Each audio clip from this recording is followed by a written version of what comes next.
প্রিয় ভিউয়ার্স, অন্তর্বর্তীকালীন সরকার কি?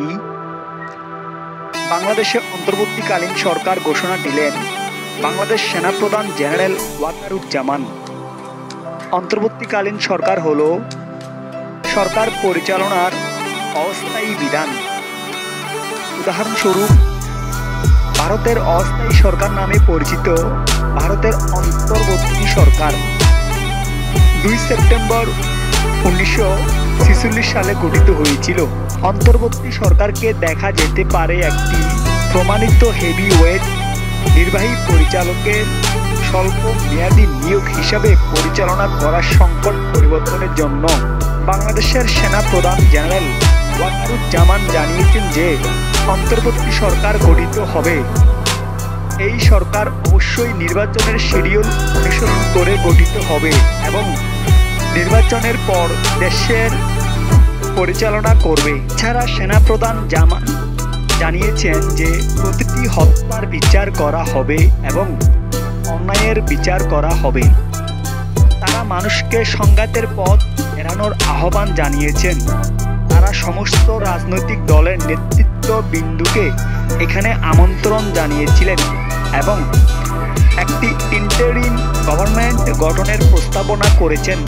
এই গভর্নমেন্টের মাধ্যমে দেশের সমস্ত কার্যকলাপ চলবে। বাংলাদেশে তৈরি হবে অন্তর্বর্তীকালীন সরকার। পাশাপাশি বাংলাদেশের প্রধানমন্ত্রী শেখ হাসিনা বাংলাদেশ ছেড়ে দিয়েছেন। অন্যদিকে গণভবনের ভিতরে ব্যাপক ভাঙচুর চালাচ্ছে আন্দোলনকারীরা। অন্তর্বর্তীকালীন এর ইতিহাস। ঐতিহাসিক পূর্ববর্তী ঘটনাগুলি প্রাচীন রোমান সময় থেকে এসেছে, যেখানে প্রাচীন রোমান পাবলিকান বা রোমান ঠিকাদাররা পাবলিক ইমারত নির্মাণ বা রক্ষণাবেক্ষণ, বিদেশে সেনাবাহিনী সরবরাহ বা নির্দিষ্ট কর যেমন শুল্ক ইত্যাদি সংগ্রহে নিযুক্ত ছিলেন।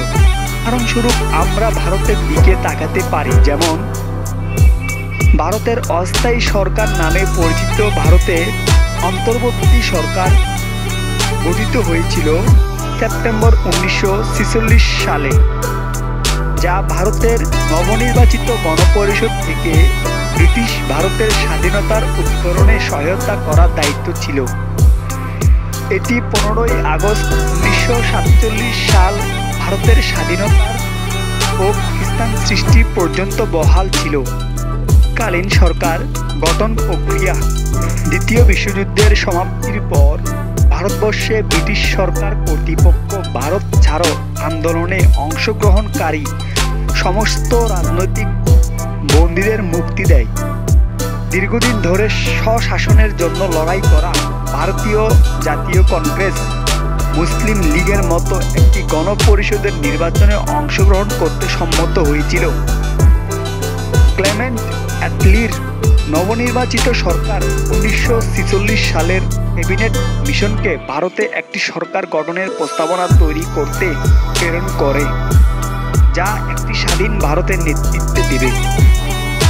গণপরিষদের নির্বাচন সরাসরি নির্বাচন ছিল না, কারণ প্রতিটি প্রাদেশিক আইনসভা থেকে সদস্যরা নির্বাচিত হয়েছিল। এই অনুষ্ঠানে ভারতীয় জাতীয় কংগ্রেস সংখ্যাগরিষ্ঠ আসন জিতেছে প্রায় 69%। ব্রিটিশ ভারতের 11টি প্রদেশের মধ্যে 8টিতে কংগ্রেসের স্পষ্ট সংখ্যাগরিষ্ঠতা ছিল। এটি ছিল আজকের ভিডিও। এই ভিডিও দেখে উপকৃত হলে লাইক, কমেন্ট এবং সাবস্ক্রাইব করে সঙ্গে থাকবেন পরবর্তী নতুন ভিডিও পেতে। ধন্যবাদ।